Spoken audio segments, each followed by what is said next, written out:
quelles sont les ambitions de ce jeune ministre qui fait parler de lui. Il a aujourd'hui l'opportunité de le dire au monde à travers Télé 50. Il est déjà avec nous. Monsieur le ministre, venez me rejoindre. Et vous avez votre équipe qui va vous applaudir. Hein? Merci beaucoup. Merci. Voici le ministre d'État, Constant Mutamba. Merci. Vous avez un look particulier. Merci. Sur Télé 50. Nous l'avons annoncé depuis une semaine. Merci. J'ai une centaine de questions là qui m'attendent. Merci. Mais, enfin, Constant Mutamba sur Télé 50. Est-ce que vous allez bien? Oui, très bien. Très bien. Installez-vous. Merci. Merci beaucoup. Merci. Monsieur le ministre, vous serez... Installez-vous. Merci. Aujourd'hui, interrogé par les journalistes de Kinshasa, d'abord Élisée Odia, grande journaliste, pertinente et surtout, elle n'a pas froid aux yeux lorsqu'elle veut poser des questions. Vous avez un journaliste qui est en même temps juriste, en même temps Kitende, John Kitende, qui aujourd'hui non seulement va entrer dans ce que vous appelez réforme, et surtout ce que le peuple dit, pense de Constant Mutamba. Floride Zantoto, très grand journaliste, pertinent, qui vous a interrogé lorsque vous fûtes étudiant. Aujourd'hui, vous êtes ministre d'État. Donc, ça va être les cas. Et enfin, Crispin Kibinkoufwa, qui est membre de la rédaction de Télé 50, etc. Et donc, avec eux, il n'y aura pas de quartier. Merci. Tout le monde sait que vous n'avez pas votre langue dans la poche. Moi, je vais poser deux petites questions, parce que les gens qui nous suivent vont dire, mais Télé 50, enfin, invite Constant Mutamba. Dans quel état d'esprit vous êtes? Parce qu'on sait qu'aujourd'hui même, à Kinshasa, inondation, hier, plus de 30 morts, vous étiez bloqué, le pont d'Ili a cédé. Dans quel état d'esprit vous êtes? Mais c'est vrai que c'est dans un état d'esprit assez altéré par la catastrophe. Et c'est là qu'on m'a appris à ne pas mettre la cravate. Donc c'est rien de particulier. Vous êtes un ami de Cuba? Oui, je suis de l'école des Mao, évidemment, de l'école de Fidel Castro, de l'école des Thomas Sankara, de l'école des Traoré Ibrahim aujourd'hui. Traoré aussi? En effet, qui est un congénère, mais qui incarne beaucoup de valeurs. Vous avez le même âge, hein, presque. Hein? Nous avons le même âge. Et les looks avec ces cheveux que les jeunes ont adoptés aujourd'hui, vous allez dans les universités, tout le monde veut pousser les cheveux à la Constant Mutamba. Ça, je veux dire que c'est plutôt de Lumumba que j'hérite ce style, parce que c'est depuis mon jeune âge que j'avais eu la vision, évidemment, sur ma réincarnation, sur la réincarnation de Patrice en moi. Et du coup, dès les bas âges, j'avais adopté ce look qui m'avait beaucoup coûté au collège parce qu'on devait m'échasser des à cause de ça? Absolument, des salles des classes. J'ai raté des examens parce qu'on m'obligeait de me raser le cheveu. Mais tellement je croyais en cet idéal de la révolution, de la réincarnation de Patrice, j'y tenais et du coup, jusqu'à la fin de mes études humanitaires, je ne me suis pas fait raser. Vous allez regarder cet écran et vous allez voir ce que la rédaction Télé 50 a fait comme travail. Et aussitôt, ça va commencer. Allez, voici Constant Mutamba et les restes sur Télé 50.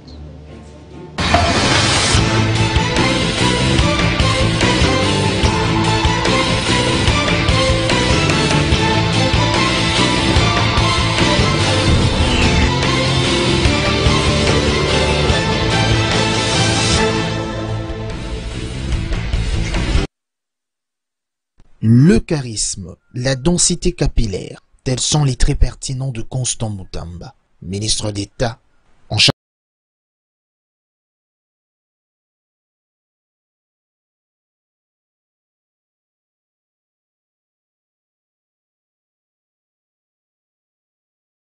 à Luputa, une localité située dans le territoire de Luiza, dans la province de Lomami.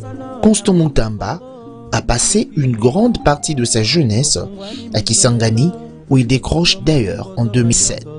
son diplôme d'état au collège Maélé de Sacré-Cœur, élève brillant, Mutamba va marquer son passage dans cette école en fondant l'association de lutte contre la tricherie. Tout juste après avoir fini ses études humanitaires, Constant Mutamba prend son inscription à l'université protestante au Congo, UPC en sigle. Leader né, le jeune étudiant Mutamba va briguer la présidence des étudiants de son alma mater et va occuper le poste de premier vice-président de la représentation des étudiants du Congo en 2011. Avec brio, Constant Mutamba finit ses études universitaires en droit public et est retenu comme assistant avant de devenir plus tard chef des travaux à l'UPC. Visiblement dans la limerence des études, Mutamba va continuer avec le master en gestion et droit de l'entreprise à l'université de Liège, en Belgique, où il décroche le diplôme de master. Actuellement, Constant Mutamba est doctorant à Atlantic International University aux États-Unis d'Amérique. Il prépare donc sa thèse. Son parcours professionnel est d'une délicatesse indescriptible. Après avoir fini ses études, Constant Mutamba devient avocat au barreau de Kinshasa-Gombe. En 2017, il est désigné mandataire au sein de la société commerciale de transport et port. 2 ans plus tard, soit en 2019, Constant Mutamba devient mandataire des mini-carrières. S'agissant de son parcours politique, en 2013, Constant Mutamba remplit la fonction d'assistant de Jean Bamanissa, gouverneur de la province orientale. Quand on regarde ceci à moins de 40 ans, ça rêvait des miracles. Comment vous vivez ça vous-même à titre personnel? Il faut dire c'est plus des responsabilités. C'est à la fois mélangé de craintes. Des craintes? Ouais. Crainte de quoi? Vous savez, une pareille élévation fulgurante à cet âge nous oblige une discipline de fer pour éviter de décevoir ces milliers de Congolaises et Congolais qui croient dans l'idéal que nous portons. Du coup, vous ne faites pas ce que tout le monde devrait faire. Du coup, vous ne dites pas ce que tout le monde devrait dire. Du coup, vous ne laissez pas transparaître vos émotions en public comme en privé. Et je veux dire, ça vous prend une étape de votre vie. Et c'est la chose la plus difficile, je veux dire, depuis mon élévation à ces hautes fonctions d'État, je suis moins à l'aise qu'avant. Est-ce que dans votre entourage, dans votre famille, chez vos amis, ils vous perçoivent comment? Je veux dire, il y a quand même eu un grand écart que je ne saurais justifier. Il faut dire, j'ai étudié avec des amis qui étaient très brillants, parfois que moi. Mais malheureusement, l'université du destin ne les a pas placés sur la même cime que moi. Et je ne le mérite pas, comme je l'ai dit, je le subis. Mais qu'est-ce qui fait courir Constant Mutamba? On a l'impression que de Kisangani à Kinshasa, vous êtes un homme pressé. Tellement pressé que il faut finir les études vite. Quand on fait les études, il faut être président des étudiants. Quand on termine et on veut faire la politique, eh bien, il faut compter parmi ceux qui décident. Lorsque on est approché, il faut être là où effectivement tout le monde regarde. Bureau politique de la majorité FCC, du pro et du pro pas, militant mais devant. Ensuite, il est signalé par Félix Tshisekedi, ministre d'État. Et maintenant, au gouvernement, vous voulez encore vous faire remarquer. C'est ça un homme pressé. Vous le faites intentionnellement ou au Simbi, voilà. Comme on a ça. Au Simbi Biloko. Vous savez, Jean-Marie, je dois avouer que je crois beaucoup à la métaphysique. Métaphysique. Ouais. Je crois Comme beaucoup, disait François Mitterrand, les forces de l'esprit. Je crois beaucoup à l'inexistant. Je veux dire, je veux dire pas l'inexistant, mais à l'invisible. Voilà, c'est les termes. Je suis convaincu que nous sommes en réalité que ce que Dieu a décidé que nous soyons. Il est difficile d'expliquer cela. Je ne peux pas moi-même expliquer comment aujourd'hui j'en suis arrivé là. C'est pas un hasard. Je ne crois pas au hasard. Les hasards n'existent pas pour moi. Et donc, nous sommes l'aboutissement de la volonté d'un être suprême. Vous voyez, je considère toujours comme cette fourmi que je perçois en train de s'amuser et que je peux écraser. Et donc, je suis la fourmi et Dieu, c'est moi. Dieu me perçoit comme cette fourmi. Alors, et du coup, Monsieur Jean-Marie, je crois beaucoup au principe de la nature. Je ne fais pas du mal aux gens. Je ne fais jamais de guerre aux gens. Non, pas du tout. Même ministre de la Justice? Pas du tout. J'ai horreur de la malice, de la malignité. Je suis vrai. Je préfère gagner petit, mais dignement. Je préfère dire la vérité que de mentir. Et du coup, j'ai peur de faire du mal à autrui. Alors, la justice dont on parle... Parce que je n'en sais pas les conséquences. Oui. La justice dont on parle, le président, le premier a dit qu'elle était malade. Vous avez voulu apporter des réformes, notamment à ces états généraux. Voici ce que nous avons constaté. Et nous allons revenir parce que les journalistes vont commencer maintenant à vous poser des questions. Moi, j'en ai reçu une centaine ici. On est en direct, hein, pour ceux qui nous suivent à travers le monde. Vous pouvez toujours continuer à envoyer ces questions au niveau de la région. On va les réceptionner. Voici l'état des généraux, des constats Moutamba, mais surtout l'état des lieux de la justice congolaise.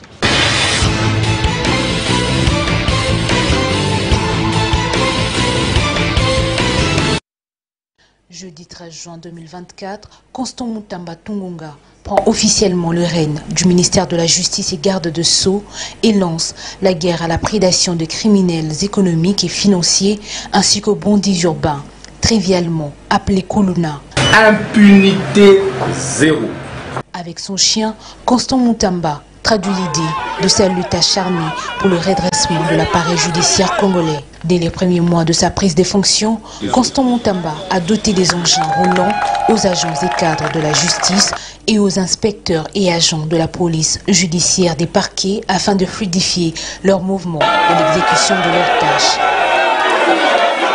Il y a des scientifiques qui disent toujours que chaque après 50 ans, il y a un monstre qui sort pour pouvoir donner une nouvelle lueur. 50 ans après Kengo, à la tête de ce ministère, nous avions Moutamba Constant. Bienvenue réveiller la police judiciaire des parquets. Nous sommes dans la gloire infinie. Aujourd'hui, c'est le réveil de la police judiciaire des parquets. Ayant dans ses attributions la gestion du secteur pénitentiaire, le ministre Moutamba a apporté des réformes significatives, d'abord dans le programme des désengorgements de prisons sur toute l'étendue du territoire national, mais aussi avec la dotation des matelas en vue d'améliorer les conditions carcérales, notamment à la prison centrale de Makala, celle de Kabinda, de Goma et bien d'autres. Touchée par la grandeur de ces actes, la population n'est pas restée aphone. Nasepeli makasi ministre Moutamba, nasepeli makasi yaya, obimiselinga mwana na kombo mukawa bova.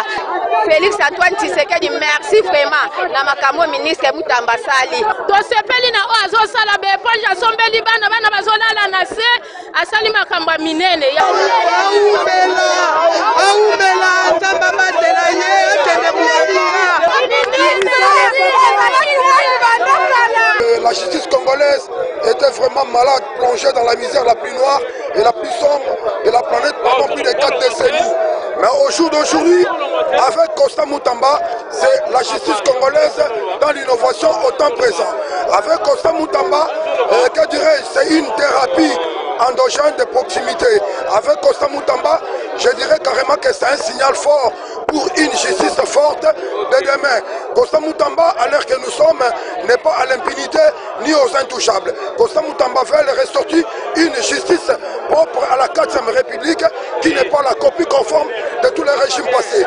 Avec Constant Moutamba, je dirais carrément que c'est la grande bataille jamais livrée entre les valeurs et les antivaleurs.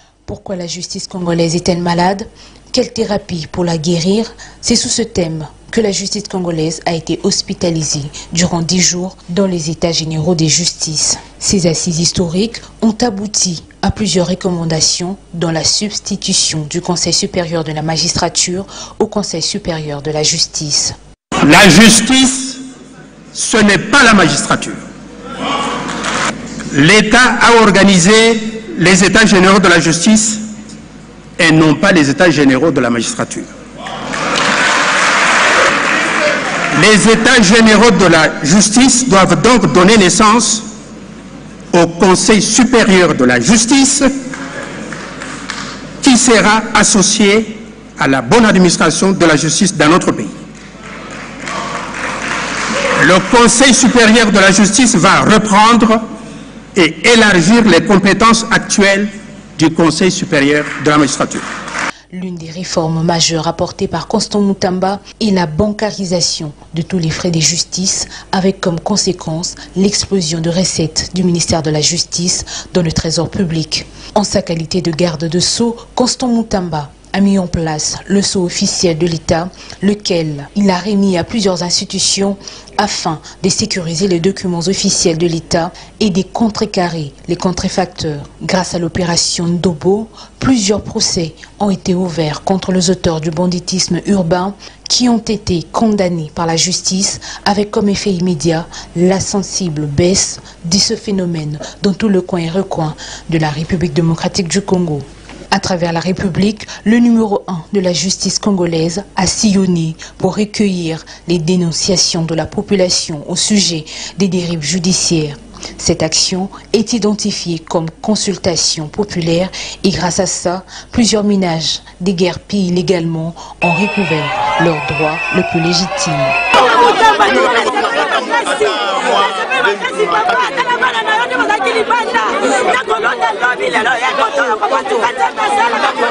N'apprécié ministre, à celle pour le peuple, pour le petit peuple, c'est la première fois. Les chefs de l'État avaient dit notre justice est malade.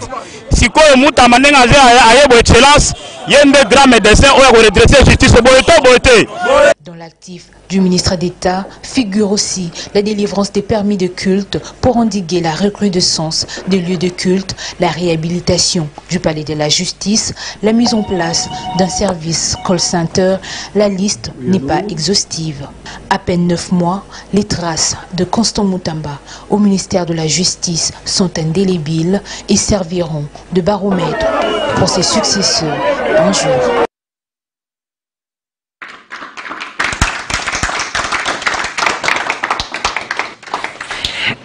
En 9 mois, Élisée Odia, grande journaliste, et je vous offre Constant Mutamba. Le monde vous suit. À vous. Monsieur le ministre, bonjour. Bonjour. La justice, au niveau de la justice, l'actualité c'est tout le jour, c'est chaque jour. Aujourd'hui, Kinshasa et une partie du Congo central se sont réveillés les pieds dans l'eau. On parle des morts, une vingtaine de morts, bilan provisoire. 30. Voilà, une trentaine déjà, ça ne fait que s'alourdir. Quelle est la part de la responsabilité de la justice dans cette catastrophe? Est-ce que la justice a une part? Vous savez, merci beaucoup Élisée pour cette pertinente question. D'abord, je présente toutes mes condoléances chaleureuses, sincères à toutes les familles déplorées par ces drames. Cette catastrophe naturelle.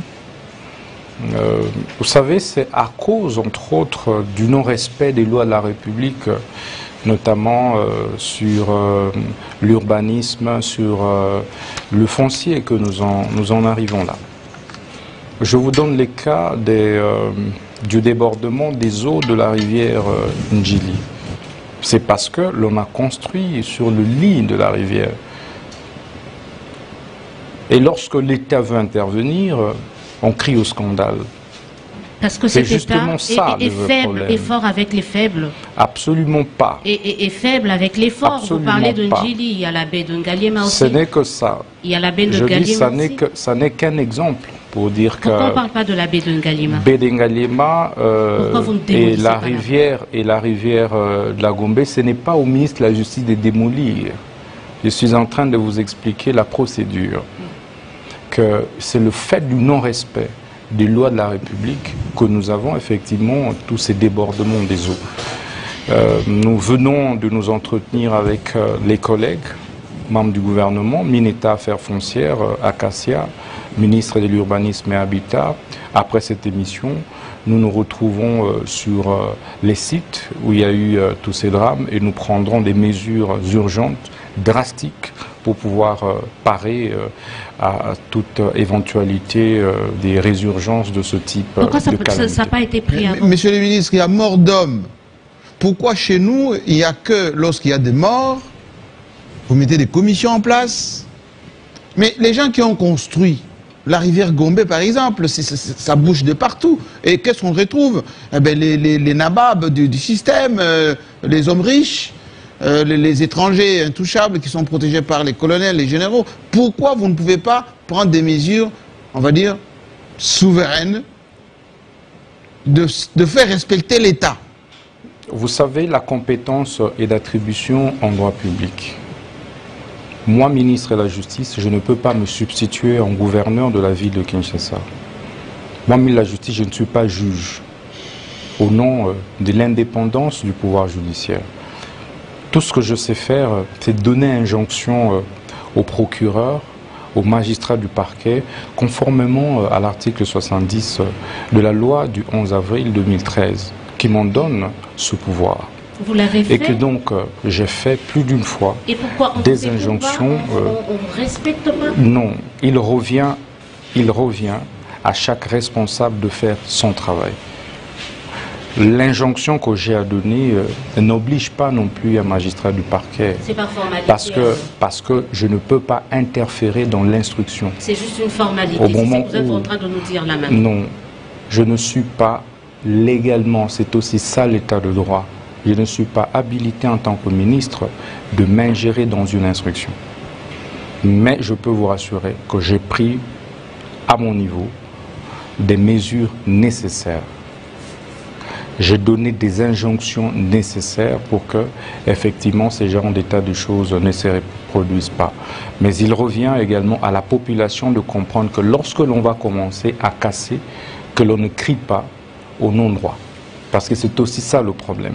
Lorsque l'on va commencer, par exemple, à casser l'église Shekinah, parce que c'est cette église qui a construit sur, effectivement, la rivière Ndjili. Oui, vous et ça a bouché, maintenant l'eau ne respire plus, l'eau ne coule pas. Vous serez le premier à crier, à sortir dans la rue pour vilipender le chef de l'État, vilipender les autorités. Parce que dans l'autre côté, je reviens sur la question. Il revient. Vous allez laisser ceux qui ont construit la baie de Ngaliema, il faut faire les deux à la fois. Il ne faut pas faire de la fixation. Ce n'est pas une question de baie de Ngaliema ou de la rivière Gombe, c'est une question là où les forts ont construit aussi. Non, c'est une question holistique. Je vous parle de Shekinah, qui a plus de 100 000 fidèles.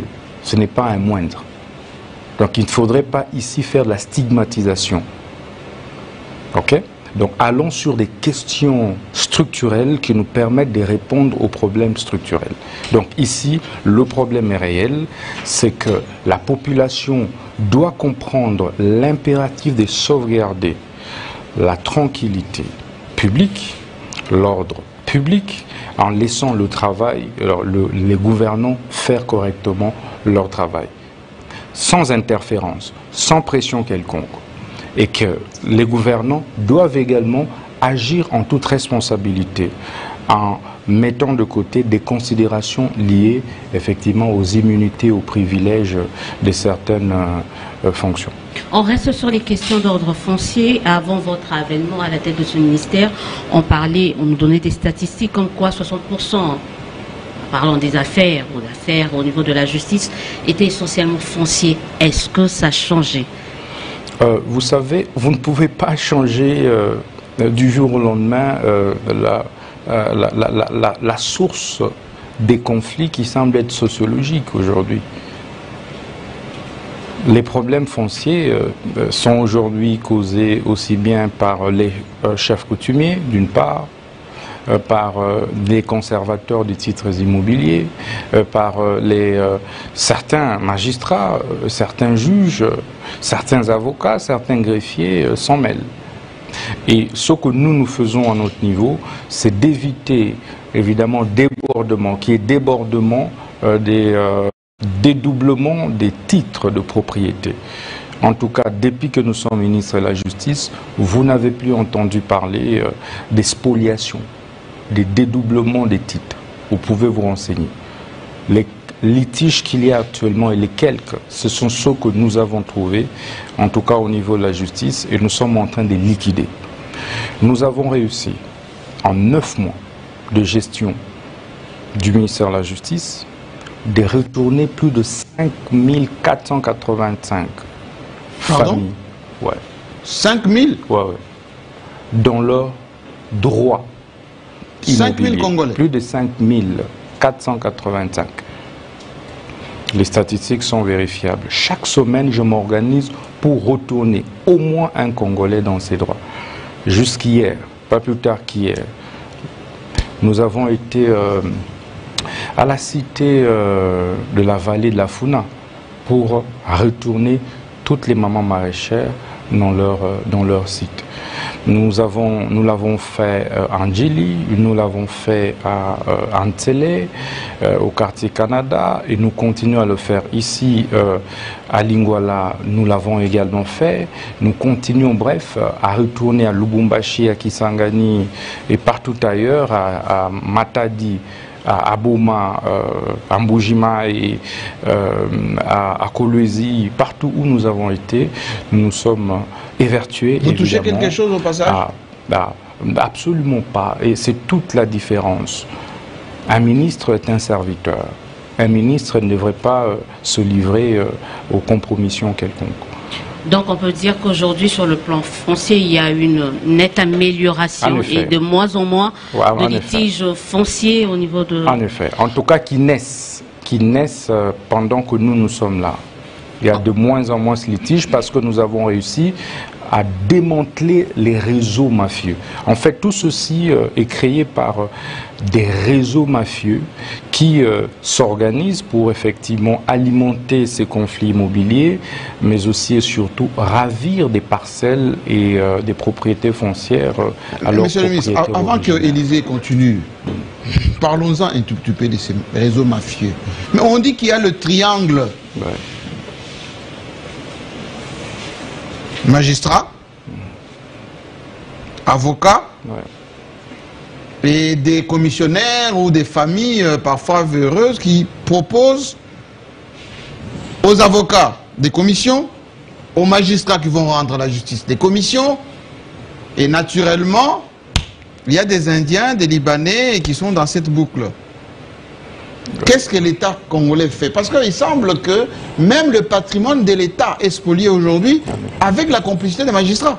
En effet. En effet. Quel fait Constant Moutamba dans tout ça? Je veux vous rassurer que nous avons réussi, Jean-Marie, à démanteler plusieurs réseaux mafieux ici à Kinshasa et à l'intérieur. Et c'est ici les lieux de remercier les services d'intelligence, ça veut dire l'ANER, qui nous a beaucoup aussi accompagnés dans cet exercice. C'était des réseaux qui existaient, mais je peux vous rassurer, ça fait 9 mois.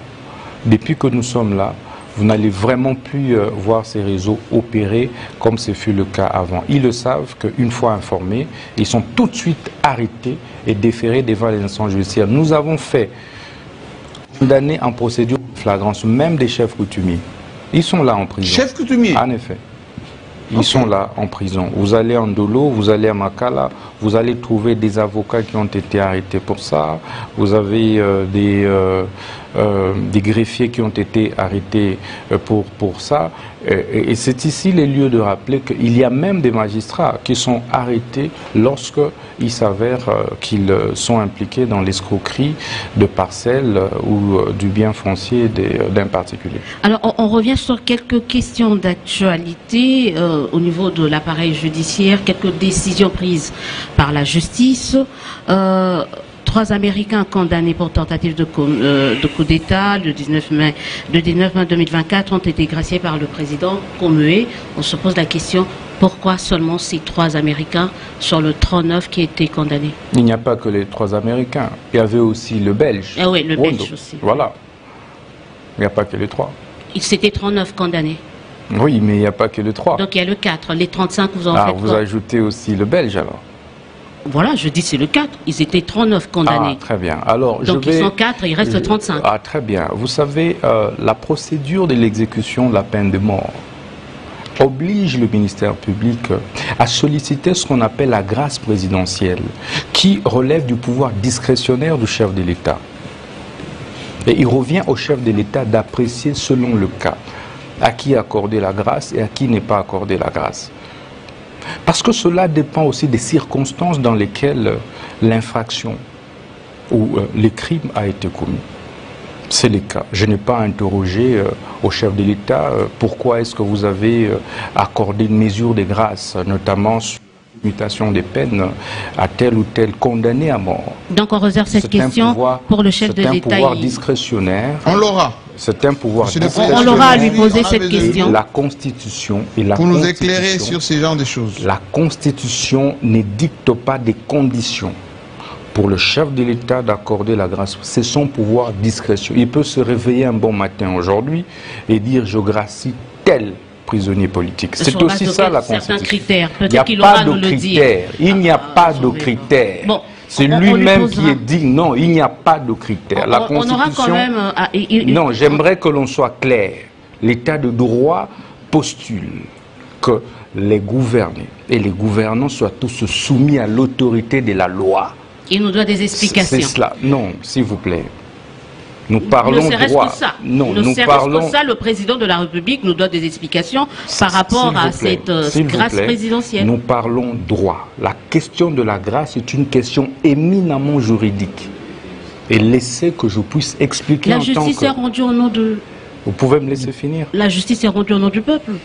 Mais exécutée au nom du chef de l'État. Oui, mais ce peuple-là a besoin d'une explication aussi sur certaines décisions prises. Est-ce que vous pouvez me laisser éclairer l'opinion? Allez-y, Excellence. Et donc, il est important de savoir que la grâce présidentielle, telle qu'est dictée par la Constitution de la République, est différente de la libération conditionnelle qui est un pouvoir reconnu au ministre de la Justice en ce qui concerne des libérations des condamnés.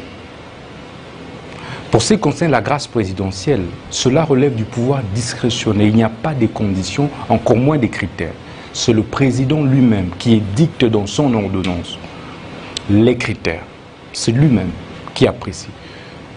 C'est cela toute la différence.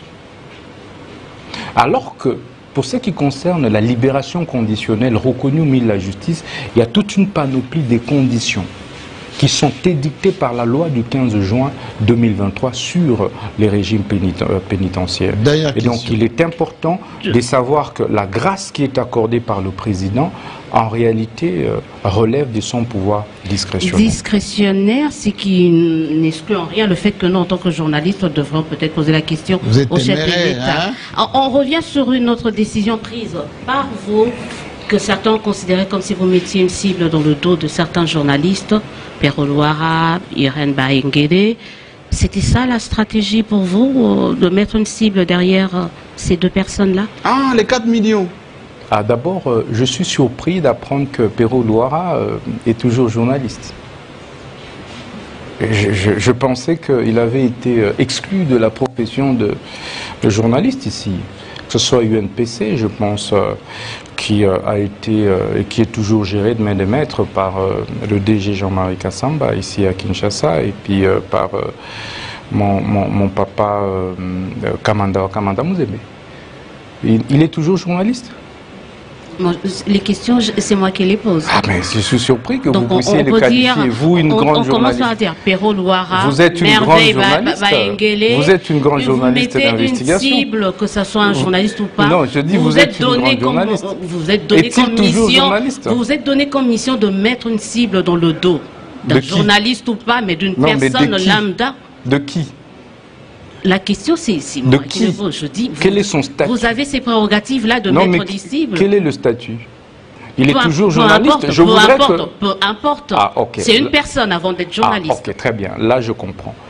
Alors, si vous dites qu'il n'est plus journaliste au regard de nos lois, là, je suis d'accord. Un ministre de la Justice, c'est le gardien des lois de la République. Et donc j'aimerais que nous ayons la même appréhension des concepts, des mots et des termes, suivant notre législation. Je sais que Perrault avait été radié de la profession de journaliste. On n'attaque pas la personne de Perrault. La justice s'attaque aux terroristes de l'AFC M23 qui en fait sont des supplétifs de l'armée rwandaise qui sèment mort et désolation dans la partie du pays. Je vous informe qu'à Goma, dans la prison de Munzenze, le groupe des Perrault-Loira il n'est pas sur le terrain, a calciné plus de 1500 prisonniers. Que je sache, il n'y a pas eu un procès contre Loira. Des femmes ont été... Est-ce qu'il y a eu un procès contre Loira? Vous m'avez posé la question. D'accord. Poursuivez. Vous parlez de... Je vous en prie. Merci. Il y a plus de 1500 prisonniers qui ont été calcinés. Il y a un grand artiste local qui a été abattu froidement par les complices de M. Perrault-Loira. Je vous informe que M. Perrault a tenté de recruter plus d'une fois des vrais journalistes maintenant. Je vous cite le cas de M. John Lungila, qui est un témoin. Je vous informe qu'en droit, la preuve testimoniale vaut, surtout qu'en droit pénal, il n'y a pas hiérarchie des preuves. Le témoin est là et il a témoigné. Il y a un procès contre Loira ici, dans ce pays? Je vous informe qu'il ne faut pas distinguer procès et instruction préjuridictionnelle, madame. Donc il y a une instruction préjuridictionnelle. Il y a une instruction dans ce sens. La justice peut ouvrir. Il y a une instruction. Il y a une instruction, c'est ça. Aujourd'hui, l'information qu'on peut retenir, c'est que par rapport à Perrault-Loira, il y a une instruction préjuridictionnelle. En cours, madame, je vous informe. Et c'est cette instruction préjuridictionnelle... Donc il est présumé innocent aussi. C'est cette instruction préjuridictionnelle qui nous a permis, évidemment, de détecter tous les mouvements du fond qui s'opèrent entre le mouvement terroriste, lui Perrault, des achats qu'il opère ici à Kinshasa. Sachez que notre justice n'est plus celle d'avant. La justice du président Tshisekedi, surtout sous Constant Mutamba, n'est pas celle que vous avez connue par le passé. Nous prenons le temps de travailler. Lorsque vous nous voyez agir, ça veut dire que nous avons eu suffisamment d'éléments. Parce que je vous informe que le ministre de la Justice a ce qu'on appelle le pouvoir d'injonction positive sur le magistrat du parquet. Et donc ce n'est pas de l'acharnement, mais c'est plutôt de la traque contre tous ces criminels qui ont accepté de faire allégeance à l'ennemi pour partitionner notre République. C'est quoi alors le rôle de Perrault? Je pense qu'il n'a pas tenté de te recruter, toi, également. Ah, pas s'il recrute des gens?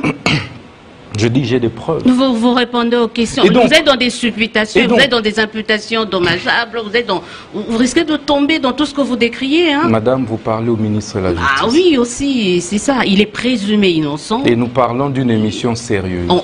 Voilà la raison pourquoi je ne suis pas venu pour m'amuser. Perrault est présumé innocent, parce que quand vous faites ces allusions-là, je ne sais pas où est-ce que vous voulez en venir. Madame, d'abord, c'est gênant pour vous, une patriote, de parler de quelqu'un dont les faits sont clairement établis qu'il coopère avec les Rwandais. Il n'a pas été condamné. Jamais un journaliste rwandais. Il n'a pas été condamné, il n'a pas été jugé. Je suis en droit de me poser cette question, de vous poser ces questions-là. Vous parlez au ministre de la Justice, qui a suffisamment d'éléments. Clôturer les questions. Ça va? Les 4 millions... Qui donne même indication de nom. John Lungila est votre confrère. J'en viens à le citer. Et je le dis. Je ne voudrais pas que vous également, vous soyez soupçonné d'être de connivence avec arrêtez de m'impressionner. Arrêtez de m'intimider, ça ne marche pas avec moi, monsieur le ministre. Parce que nous les intimidations, ça ne marche pas avec moi, monsieur le ministre. Les 4 millions, la tête de Perrault m'y a pris pour 4 millions. Merveille Bengel, et pour 4 millions, c'était une décision prise par le Conseil de ministres ou prise par Mutamba lui-même. Madame, le Conseil de ministres ne remplace pas un ministre qui fonctionne dans ses attributions conformément à l'ordonnance portant attribution des ministères. Le Conseil de ministres ne signe pas des arrêtés, des ordonnances et des décrets. C'est cela l'état de droit. Le Conseil de ministres n'a pas la vocation de donner injonction. On a compris. Merci. Et on doit enchaîner avec Yon Chitende, mais question beaucoup plus... Non, mais je voudrais quand même préciser... Oui. Parce qu'il n'y a pas que son ami Pero Luara. Bon, il n'a pas dit que c'était son ami. Hein. Ce n'est pas son ami, c'est pas son ami. Donc, et n'a posé la question comme journaliste. Mais pourquoi n'a-t-elle pas posé la question sur Franck Diongo? Là, je viens de donner injonction aussi pour que... Mais bien sûr. Franck Diongo aussi. Depuis hier. Franck Diongo aussi. En effet, il y a M. Franck Diongo. Et Moukoumadi. Il y a M. Joseph Moukoumadi. Mais oui. Pourquoi vous ne posez pas la question sur Célestin Goma? Parce que... Maître Célestin Goma, qui a été, parce que je suis convaincu qu'il a été radieux de Palou, de mon aîné Mayobo. Okay. Célestin Goma est parti aussi chez Ngoma, Célestin Goma, parce que je l'ai fait arrêter aussi. Ah oui? Il est en prison? En effet, et son procès va commencer bientôt. Tous leurs procès, vous allez les voir bientôt. Merci beaucoup. Parce que le travail a été fait, je vous le dis, avec autant de précision, autant de professionnalisme. Vous avez vu, vous auriez dû parler aussi des Nangas. Les Nangas également ont été condamnés à mort, leurs biens ont été confisqués. Nanga Corneille ou Nanga toute la famille? Corneille. Je parle de Corneille ainsi que de certains membres de sa famille qui étaient impliqués. Bon, le fait d'avoir... Pas tous les membres de famille, parce que le père de Corneille Nanga est en liberté aujourd'hui dans les autorités. Mais son frère s'est réfugié à Dubaï. C'est bien ici inquiété. Il y a une dame d'ailleurs qui était assistante qui encore... On dit qu'elle a disparu. Jusqu'au moment, pose problème. Jusqu'au moment où je vous parle, il n'y a pas eu ouverture d'une quelconque action contre monsieur le sénateur Christopher Nanga. Il n'y a aucune action. Lui-même mais il s'est réfugié parce que à Dubaï. Lui-même, il se sent en danger ici. Pourquoi. Alors, Yon Chitende, juriste, journaliste, observateur très averti de ce qui se passe. Je vous donne le ministre. Bonjour, Excellence. Bonjour, Chitende. Je voulais prendre la balle au bon. Hein. Vous avez mis des millions, mais ça fait maintenant plus d'un mois. Monsieur le ministre, où en sommes-nous? Visiblement, personne ne veut de vos millions. Personne n'est preneur. Vous savez, lorsque le travail de la justice se fait avant des résultats, il n'a pas besoin de publicité. Vous vous rappelez encore que dans notre annonce, il y avait un numéro de contact. Je vous informe que des gens signent de contrats avec le ministère de la Justice. Il y a des contrats? Oui, des confidentialités. Donc aujourd'hui, Luara, Bailenge, il y a des gens qui ont signé des contrats sur leur tête. Il n'y a pas que eux. Je dis tous ceux qui sont recherchés par la justice. Et ce n'est pas une première dans notre pays, dans le monde. Aux États-Unis, on l'a fait plus d'une fois. Nous ne sommes pas le premier pays à le faire. Donc, ils sont recherchés, non pas pour être tués, mais pour répondre de leurs actes devant la justice congolaise. Non, mais vous recherchez des gens, il y en a qui sont localisés, ils roulent tranquillement à Goma. Où est-ce que vous les recherchez? Non, il ne faut pas jouer à ces jeux. Goma est sous occupation de l'armée rwandaise. Ce n'est pas sous occupation de l'armée congolaise. Ils roulent tranquillement où? À Kinshasa? Mais à Goma, c'est le Rwanda qui est là. C'est l'armée rwandaise que vous avez vu entrer par la frontière congolaise et qui occupe Goma. Et s'ils sont attaqués justement, c'est à cause de leur allégeance, complicité avec l'armée rwandaise pour ces morts et désolations dans cette partie est de notre pays. Donc il ne faut pas dire qu'ils roulent carrosse, ils sont en liberté. Non, ils sont en cavale. Autrement dit, Goma ne fait plus partie de la République démocratique du Congo. Non, il ne faut pas ces raccourcis dangereux et frauduleux. Goma fait bel et bien partie de la RDC. mais est sous occupation des forces étrangères, de manière illégale. Jusqu'à quand, monsieur le ministre? On a l'impression que vous êtes devenu comme anesthésié. Nous sommes en guerre. Lorsque c'était Bunagana, on disait oui, Bunagana c'est petit, ils ne vont pas faire les élections comme les autres. Mais c'est Goma. Monsieur le DG, nous sommes en pleine guerre. Nos frères RDC se battent. Mais on ne tire plus. Le chef de l'État, mais vous avez vu Walikale. Nos frères RDC se sont très bien comportés. Nous sommes en pleine guerre. Le chef de l'État ne ménage aucun effort pour se déployer sur le plan diplomatique. Pour récupérer Goma. Et il y a la Mineta Wagner qui fait aussi un bon travail dans son secteur. Nous, au niveau de la justice, nous faisons également le travail sur le front judiciaire. Votre adjoint, là, il est très actif. Chacun, en effet. Mon vice-ministre Samuel Mbemba, qui travaille, qui est en charge du contentieux. Okay. Nous travaillons chacun en ce qui le concerne pour pouvoir mettre fin à cette guerre à la partie est du pays. Parce que nous en parlons, monsieur le ministre, mettre fin à la guerre dans cette partie de la République, Constant Moutamba est-il d'avis qu'il faut directement négocier avec le M23FC? Écoutez, la question de la diplomatie ne relève pas du ministre de la Justice et garde Sceaux. C'est une question qui relève du chef de l'État et du ministre d'État en charge de la justice sous la coordination de la Première ministre. Posez-moi les questions sur... Je pose la question à un politique. Vous êtes d'abord... Vous m'avez invité en tant que ministre d'État et ministre de la Justice et non en tant que responsable politique. Je vous comprends. Monsieur le ministre, vous avez un flair incroyable parce qu'il vous arrive de sentir l'odeur du détournement et vous avez fait... Faites pas la provocation. Non, ça lui arrive. Tout le monde l'a constaté. Vous avez fait de la lutte contre les détournements votre cheval de bataille. Mais monsieur le ministre, 9 mois après, citez-nous un seul nom d'un détourneur des deniers publics que vous avez pu mettre derrière les barreaux ou c'était tout simplement un effet d'annonce? Vous savez, nous avons mené une bataille sans merci contre les détourneurs de deniers publics.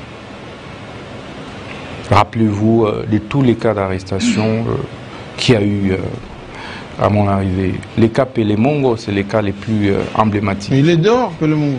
Où est-il? Le ministre de la Justice n'est pas juge. Ah. C'est ça la loi, l'état de droit. Si nous avons fait des états généraux de la justice, c'est justement pour arriver à réformer notre système judiciaire. Je porte cette ambition de réformer pour trouver des solutions structurelles aux problèmes notamment liés à la délinquance économique et financière. Tenez, la difficulté qu'éprouvent nos inspecteurs des finances sont dues par moments à la non-qualification des magistrats qui sont appelés à instruire sur les cas des détournements qui sont constatés par l'inspection générale des finances. En droit congolais, généralement, l'on forme les généralistes. Il n'y a pas de spécialistes. Et surtout pas pour des questions des statistiques, d'économie, des finances publiques. Alors que les questions qui doivent, qui doivent faire l'objet d'instructions préjuridictionnelles et juridictionnelles sont hautement techniques du point de vue statistique, finances publiques, économiques, etc. Mais chez nous, on condamne pour des crimes intellectuels. Hein. Et donc du coup, entendu ça. Et donc du coup, il est difficile, même pour moi en tant que juriste, en tant qu'avocat initialement, en fait, de pouvoir interpréter les chiffres d'un inspecteur des finances. C'est pourquoi le chef de l'État nous a enjoint, et cela a été validé par les États généraux de la justice, de mettre en place le parquet financier. Le projet de loi avait déjà été élaboré, présenté au Conseil des ministres. Ça tarde énormément. On bloque ça? Non, on ne bloque pas. C'est une question de procédure. Dans les jours qui viennent, nous serons devant les honorables députés, les honorables sénateurs pour pouvoir présenter cette grande réforme de notre système judiciaire qui va désormais intégrer un tribunal pénal économique et financier auquel sera rattaché un parquet financier qui seront en charge évidemment de réprimer la délinquance économique et financière et seront sur le même pied d'égalité que les inspecteurs de finances, en tout cas du point de vue compétences et technicité. Quelle est finalement la réforme que Constant Moutamba voudrait bien laisser de son passage à la justice? La réforme des réformes. Très bien. La réforme sans laquelle vous n'allez pas vous estimer que vous avez fait un passage à vide à ces ministères. Vous savez, en 9 mois, nous avons apporté des réformes d'ordre normatif et des réformes d'ordre organique. C'est une première, en 9 mois. D'ordre normatif. Nous avons fait passer plus ou moins 9 textes réglementaires qui apportent des réformes substantielles dans notre système judiciaire. Le premier, le décret sur l'insaisissabilité des biens des entreprises publiques. Services publics, établissements, c'est très effectif. Là, je ne parle pas des projets. Hein. Donc, on touche mais plus. Nous parlons des réformes déjà apportées. C'est depuis le 21 août 2024. Aussitôt nommé, nous avons fait passer cette réforme. Aujourd'hui, les cas des saisies des comptes des entreprises publiques, en tout cas, a sensiblement été réduit. Sauf, évidemment, des brebis galeuses qui peuvent encore dans le... Qui font condamner les entreprises du portefeuille. Oui. La condamnation, effectivement, est différente de la saisie. Ici, je parle de la saisie. Et nous sommes l'un des premiers pays de l'espace OHADA à adopter cette réforme majeure. Vous pouvez vous renseigner. Ça, c'est sous Constant Moutamba. Nous avons fait passer l'arrêté interministériel qui a inséré ce qu'on appelle en droit comparé la caution judiciaire, mais en notre droit, la consignation des frais, qui passe désormais du montant au pourcentage. Aujourd'hui, vous ne pouvez plus postuler à des frais contre quelqu'un, contre une entreprise, sans payer l'équivalent d'un pourcentage quelconque du montant postulé. C'est réel.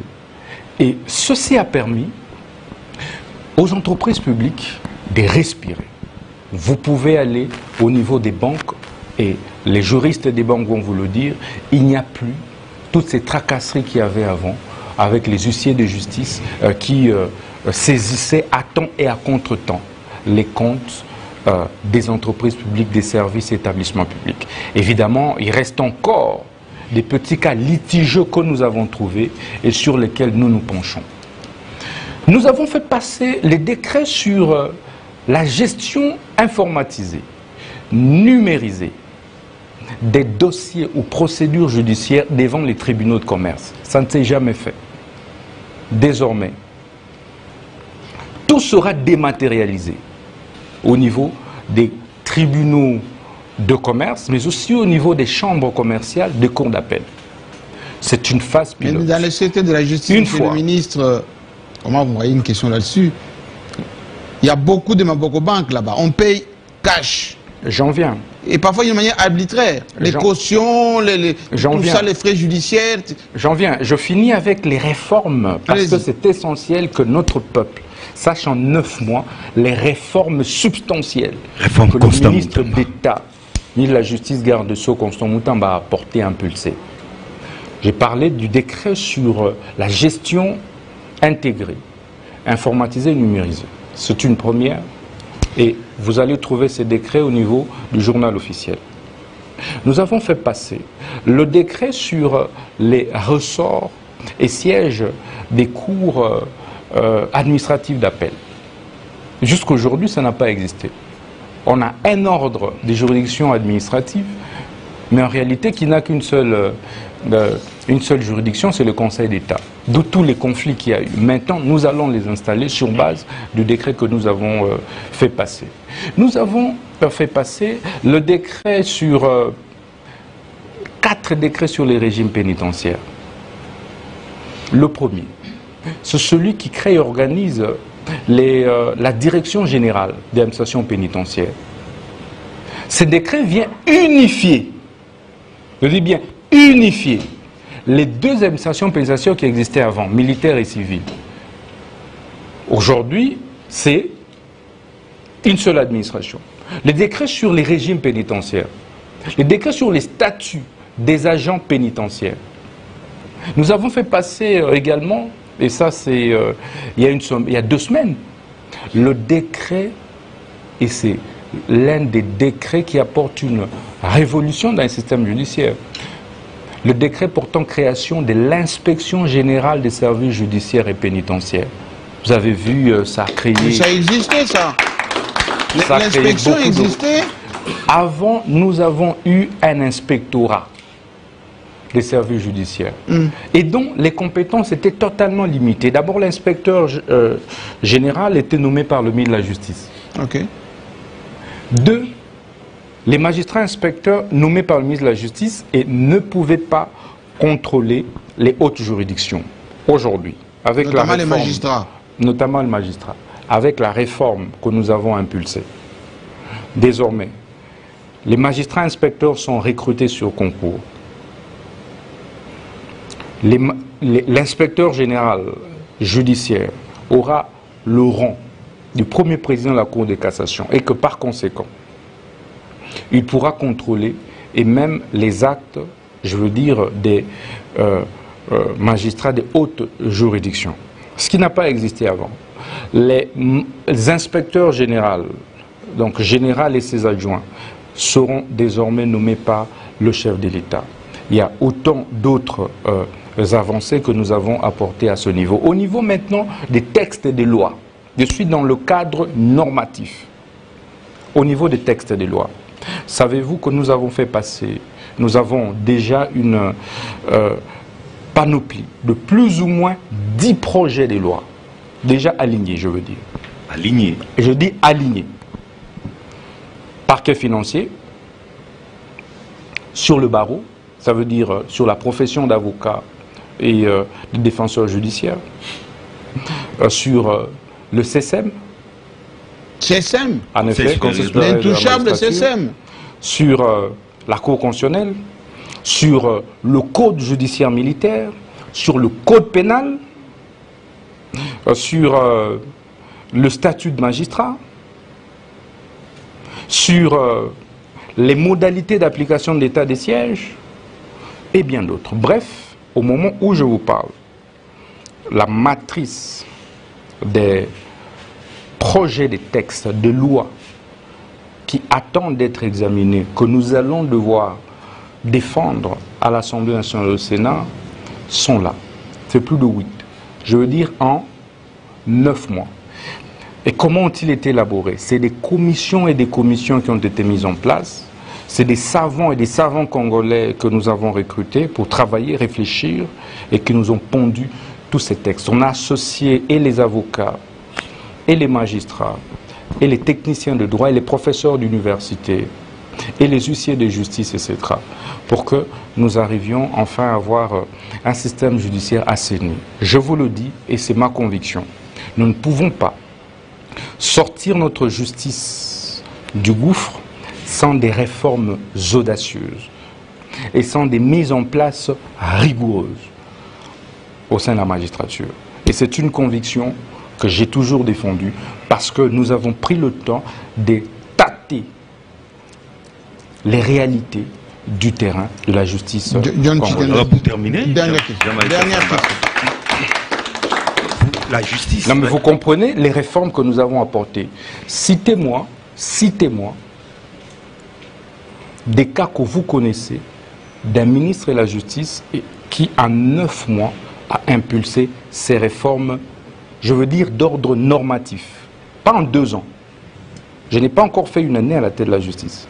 Malheureusement, je ne peux pas répondre à vos questions. Non, il faut que le peuple le sache. Oui. Et je voudrais, sans vous interrompre, parce qu'il est nécessaire, dans les secteurs de culte et association, j'ai supprimé ce qu'on appelle le F90. Là, les pasteurs se plaignent. Hein. J'en viens. Les pasteurs se plaignent. Toute réforme ne peut qu'apporter des remous.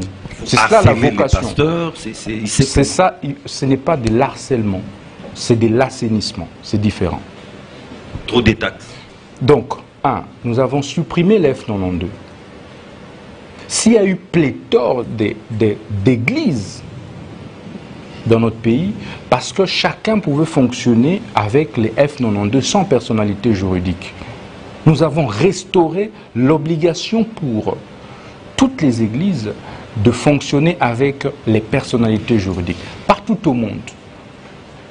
L'on ne peut fonctionner que lorsque l'État t'en donne le droit. Mais le droit ici en République démocratique du Congo est donné et reconnu par qui? C'est par arrêté du ministre de la Justice qui accorde la personnalité juridique. Et depuis, nous avons signé plus de 750 personnalités juridiques. Et nous en signons. Celui qui est en droit, nous lui accordons sa personnalité juridique. Nous avons refait la procédure d'octroi des certificats de nationalité. Désormais, c'est contre-vérifié par la DGM, par l'ANER. Ceci nous a permis de détecter plus de 150 demandeurs de certificats de nationalité qui étaient des étrangers, qui bénéficiaient même de nos passeports. Et vous imaginez, c'est les certificats de nationalité qui donnent foi, qui est la preuve de l'octroi de la nationalité à un citoyen. Et c'est le ministre de la Justice qui signe ça. Et à l'époque, avant moi, on présentait le projet de certificat et le ministre signait. Maintenant, là, même vous, lorsque vous venez, on doit checker au niveau de l'ANER, au niveau de la DGM. Est-ce que vous n'avez jamais utilisé des passeports étrangers? Ça nous a permis d'assainir. Nous avons lancé l'opération d'identification de toutes les églises, de toutes les mosquées. Malgré ça, les églises pilulent, monsieur le ministre. Non, les églises ne pilulent pas. Nous sommes plutôt en train de résorber ce que nous avons trouvé. Merci, évidemment, au bout de compte, l'opération d'identification qui est en cours et qui est sanctionnée par le permis de culte. Donc, avant nous avons trouvé qu'il y a des imams qui venaient ici au Congo, qui construisaient des mosquées et qui eux-mêmes les géraient sans passer par le ministère de la Justice, est-ce que vous avez sans freiné passer ça par la Comico. Pour les imams? Mais en effet. On dit l'islamisation du Congo est en marche à cadence. Mais c'est en cours. Le chef de l'État... La justice avait saisi. Mais est-ce que vous avez compris ces réformes? Oui, j'ai compris. Dans le secteur de culte. Elles sont et nombreuses. Après ces réformes, je vous informe, parce que nous l'avons bancarisé, nous avons installé les guichets avancés au niveau de tous nos services du ministère de la Justice. Et je vais vous surprendre que nous sommes passés des 150 millions de francs mobilisés à plus de 4 milliards de francs mobilisés. Les statistiques sont payées dans les caisses de l'État. Vous pouvez aller vérifier. Par voie bancaire. Par voie bancaire. Ce qui dépasse de loin les chiffres mobilisés par toutes les juridictions de la ville de Kinshasa. Rien qu'une seule direction de culte et association du ministère de la Justice. Merci beaucoup. Merci Yann Kitende. Voyez-vous les réformes que nous avons apportées? C'est quoi? Non, c'est-à-dire la justice avait saisi les biens de quelques cadres de M23 AC. Vous avez tenté de les vendre publiquement, ça n'a pas du tout marché. Qu'est-ce que vous avez fait de ces biens? Non, il ne faut pas dire que nous avons tenté de les vendre. Ça n'a pas marché parce que moi-même, je pouvais aussi non, mais personne n'a acheté. Non, ce n'est pas que personne n'a acheté. Nous avons décidé de pouvoir y loger les services de l'État, tout simplement. L'État s'en a accaparé. Donc, déjà opérationnel? Puisqu'il y avait une décision de justice de confiscation, je vous informe. Merci. Qui est différente de la saisie immobilière. Merci beaucoup. Okay. Florine Zantoto, l'État on va terminer tout à l'heure avec Tubin Koufoué. Moi, j'avais une question, monsieur le ministre, par rapport aux pasteurs.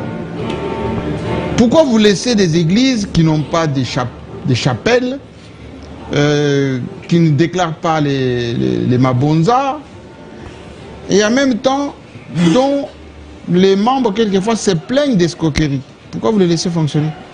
Vous savez... trop de bruit, tapage et tout ça, mais vous les laissez quand même. DG Jean-Marie, le travail que nous faisons maintenant, c'est d'abord d'identifier tous les pasteurs, tous les ministres des cultes, évêques, apôtres, prophètes, etc., qui opèrent en République démocratique du Congo. Ça fait 2 semaines que nous avons lancé cette opération. Oh. Mais ils vont prier pour vous, hein? Nous identifions également toutes les églises, toutes les confessions religieuses qu'il y a. Le travail a commencé et cela est sanctionné par la délivrance du permis d'exercice des cultes. Au bout de compte, et nous responsabilisons les confessions religieuses. Désormais, personne n'obtient de personnalité juridique pour une église s'il ne se fait, 1, identifier par le ministère de la Justice, 2, par la confession religieuse, se faire parrainer par sa confession religieuse. Ça devient sérieux là. Il faut appartenir des à églises à 12 membres, non, ça disparaît ça. Nous leur avons accordé 3 mois. C'est comme ça que vous voyez déjà des remous. Il y a déjà maintenant un contrôle drastique du ministère de la Justice pour que, au bout de 3 mois, celui qui ne se fera pas identifier. Aujourd'hui, nous ne savons pas combien d'églises il y a. Je n'ai trouvé aucune statistique sur Mata. Ok. Combien d'églises il y a en République démocratique du Congo? Combien de pasteurs il y a? On a combien de prophètes? On a combien d'évêques? On a combien d'archevêques au pays?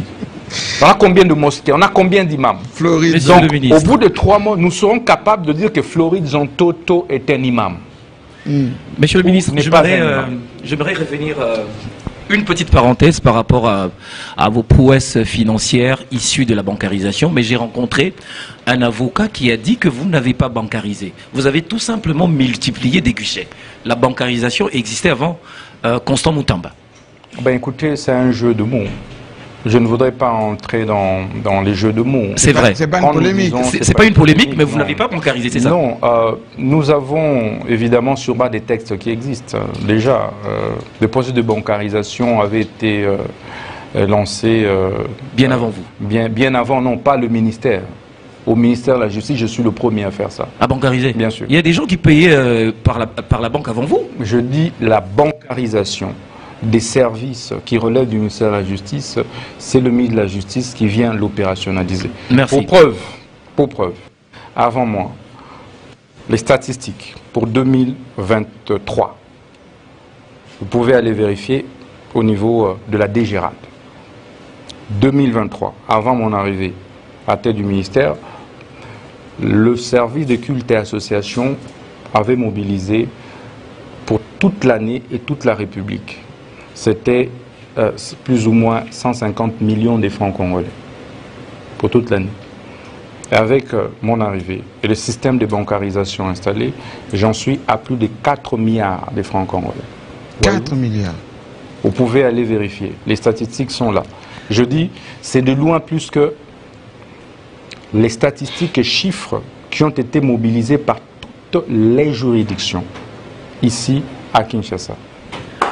Monsieur le ministre, le président de la République, Félix Tshisekedi, a affirmé par 2 fois déjà que l'ancien président de la République, Joseph Kabila, était responsable de l'AFC. Pourquoi est-ce que vous n'engagez pas des poursuites contre lui? Et pourquoi est-ce que vous ne saisissez pas ses biens autant que vous l'avez fait avec Corneille Nangaa et tous les autres, Moukoumadi et Franck Diongo? Lorsque je vous dis que l'instruction préjuridictionnelle est une instruction inquisitoriale, ça veut dire secrète.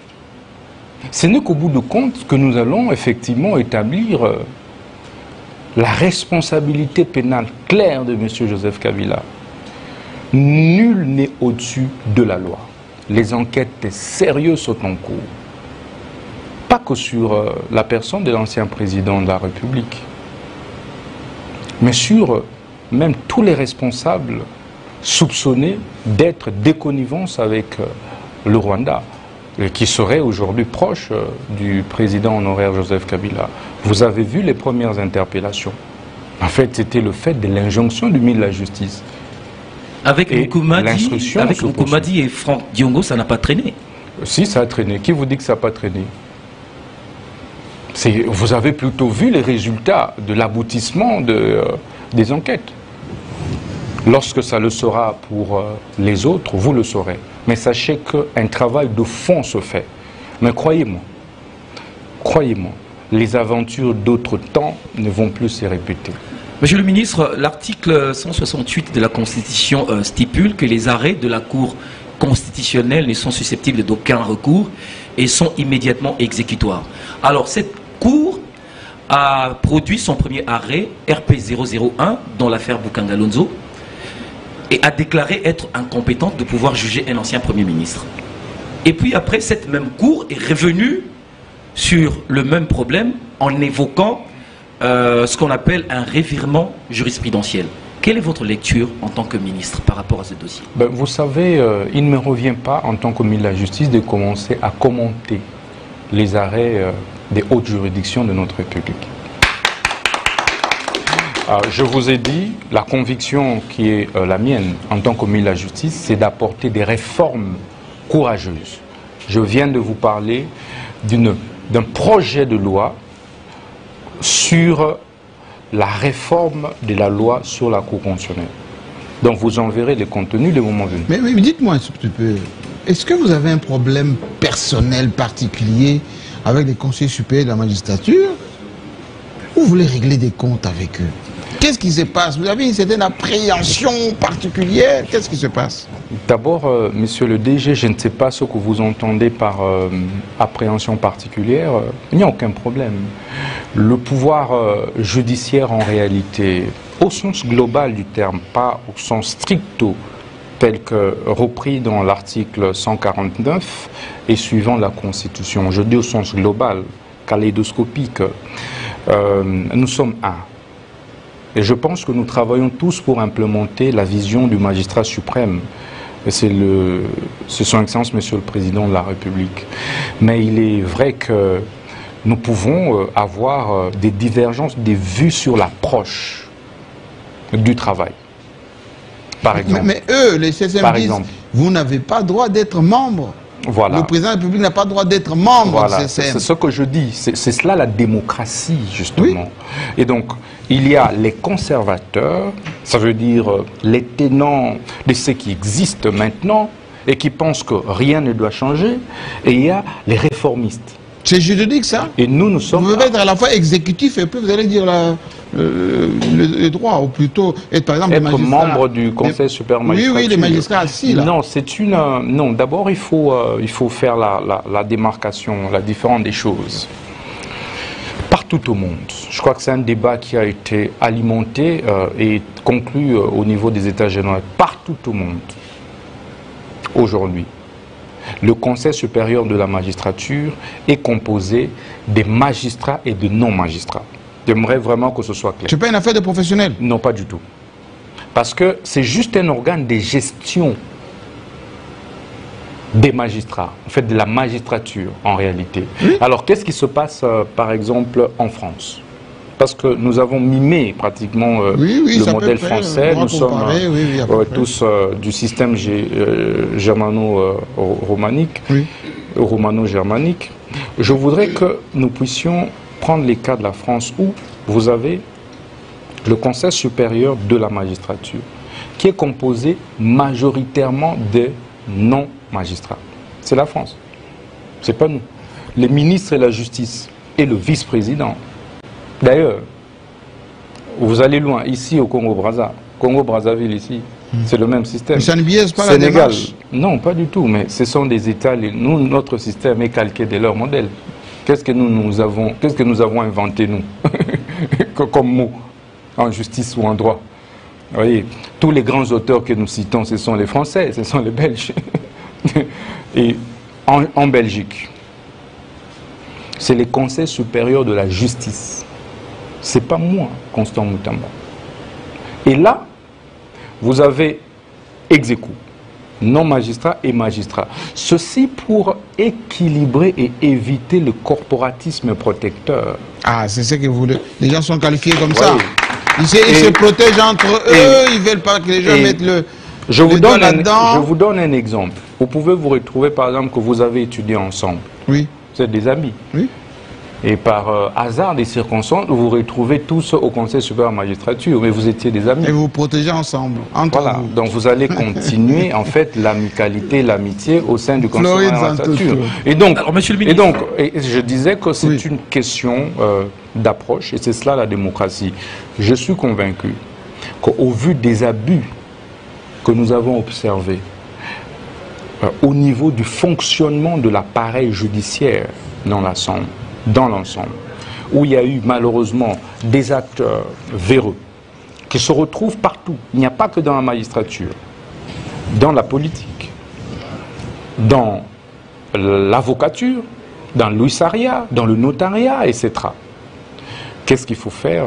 Il faut avoir un cadre qui mette tous ces acteurs ensemble pour pouvoir penser, évaluer et suivre la politique judiciaire de la République qui est en fait portée, en réalité impulsée par le gouvernement. C'est ce que dit la Constitution de notre pays. Et de quel gouvernement, lequel gouvernement est placé ou mis en place par le président de la République. Et donc il est important qu'au jour d'aujourd'hui, nous puissions exécuter strictement les recommandations des États généraux de la justice, sans état d'âme. Moi, ministre, je vais passer. Oui. Les membres du Conseil supérieur actuel vont passer. Mais qu'est-ce que nous allons léguer aux générations futures comme système judiciaire? Si c'est le même système, voici les conséquences. Si nous devons réformer, voici les conséquences. Voilà la petite...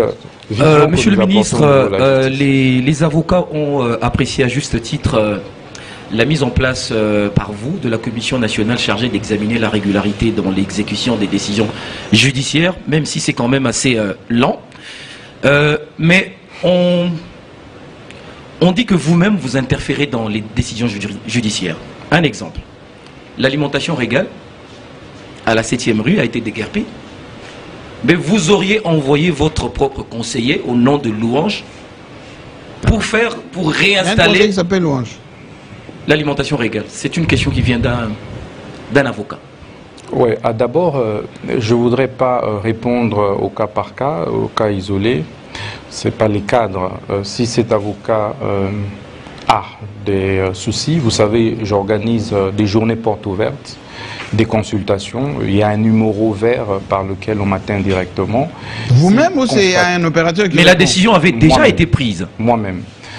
Je peux vous rassurer qu'il y a beaucoup de fausses décisions de justice. Fausses? Ouais, qui circulent.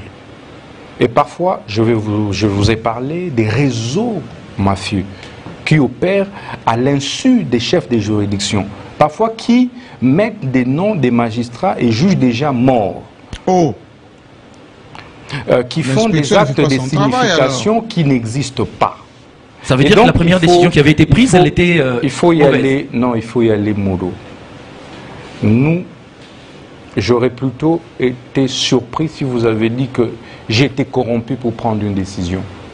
Mais vous voulez vérifier? Là, je serais surpris. Oui. Mais si c'est pour remettre de l'ordre dans la société, je ne trouve pas d'inconvénient. Et c'est ce que vous avez fait? Je vous informe que la commission que nous avons mise en place, effectivement, c'était ça, les réformes sur le plan organique dont je parlais.